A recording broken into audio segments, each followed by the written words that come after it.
Je me suis réveillée au milieu de la nuit avec des douleurs lancinantes dans le ventre. Je pensais avoir mangé quelque chose de mauvais.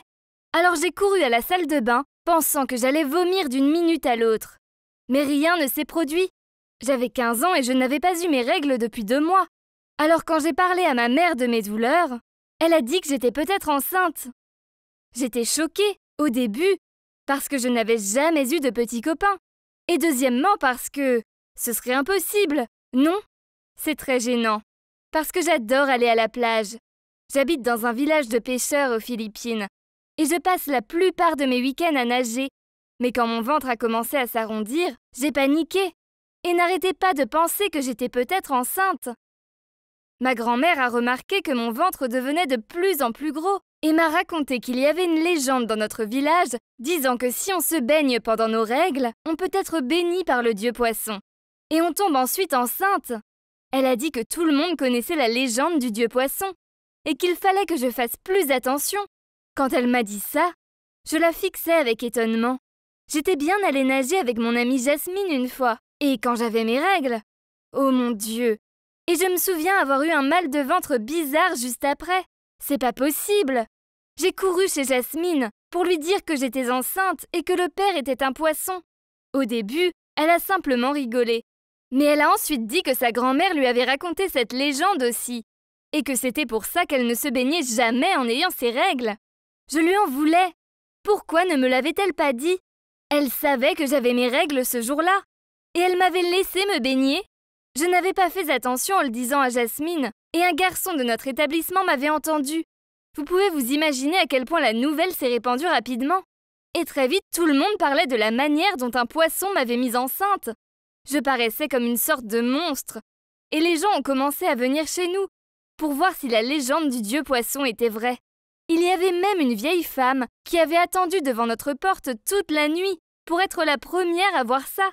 Quand j'ai ouvert la porte, elle a tendu la main pour toucher mon ventre et a dit que ça l'aiderait à recouvrer la vue. Je me sentais si mal pour elle, je l'ai laissée me toucher le ventre, même si je passais pour une folle. Pendant ce temps, plus les jours passaient et plus mes douleurs s'intensifiaient. Ma mère m'a alors emmenée voir le médecin du village. Il a failli tomber de sa chaise quand ma mère lui a expliqué que j'étais probablement tombée enceinte d'un poisson. Désolé, quoi? Dit-il. Il n'avait pas du tout l'air impressionné et a dit que c'était un conte de vieille femme folle et qu'il n'était absolument pas possible que je sois enceinte d'un poisson. Puis il m'a conseillé d'aller à l'hôpital pour faire quelques tests, au cas où j'avais quelque chose de plus grave. Je me sentais si gênée. De toute évidence, je n'étais pas enceinte. Comment avais-je pu être aussi bête, au point de croire à cette légende? Et pourtant, à l'hôpital, ils m'ont fait une échographie, et je suis sûre d'avoir vu un poisson dans mon ventre. Mon cœur a lâché. Le médecin était occupé à parler à ma mère dans une autre pièce, pendant que je ne pouvais m'empêcher de penser à ce que j'avais vu. Je n'ai pas quitté l'écran des yeux d'une seconde, et j'étais sûre à 100% qu'il y avait un poisson en moi. Je voyais même sa tête. J'avais envie de vomir. J'ai attrapé mon téléphone et ai envoyé un message à Jasmine pour lui dire que j'avais vraiment un poisson qui grandissait dans mon ventre. Je lui ai dit qu'un petit poisson avait peut-être nagé jusqu'en moi le jour où on est allé nager. Ou peut-être qu'un œuf de poisson avait réussi à rentrer en moi et grandissait maintenant. Elle m'a demandé d'apporter le scan comme preuve, puisqu'elle ne me croyait pas. Maintenant, je paniquais pour de vrai. C'était grave. Je n'ai rien dit à ma mère jusqu'à ce qu'on rentre à la maison. Je lui ai dit ce que j'avais vu, et elle m'a regardée avec incompréhension, en me disant qu'il n'y avait pas de poisson dans mon ventre et de me calmer. Puis elle a dit qu'on en parlerait mieux à la maison. Dès qu'on est arrivé à la maison, Jasmine m'attendait, et on est allé dans ma chambre. Je lui ai montré le scan de l'échographie que j'ai volé du dossier médical dans le sac de ma mère, et elle était bouche bée. « Tu as vraiment un poisson qui grandit en toi ?» dit-elle. Je voulais pleurer. Ce n'était donc pas que mon imagination.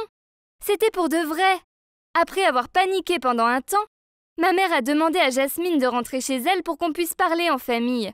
On s'est tous assis et ma mère a expliqué que même si on avait l'impression qu'il y avait un poisson en moi, c'était en fait un kyste ovarien. Et pour moi, un kyste rimait avec quelque chose de grave. J'ai fondu en larmes, pensant que j'avais un genre de cancer.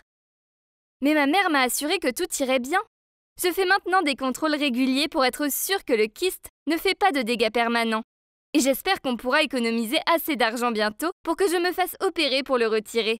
Mais on dirait toujours que je suis enceinte, car le kyste est assez gros. Et mon ventre a donc l'air très gonflé. C'est assez marrant au final. Maintenant, je suis un peu une vedette dans notre village. Les gens m'appellent la fille qui est tombée enceinte d'un poisson. Et il y a toujours des gens qui viennent chez nous pour demander de voir le scan de l'échographie du poisson. Dans un sens, c'est bien, car il y a toujours des gens qui sont prêts à aider et qui nous donnent de l'argent pour qu'on puisse économiser pour l'opération. Je croise les doigts pour qu'il soit bientôt retiré et que je puisse redevenir une ado normale.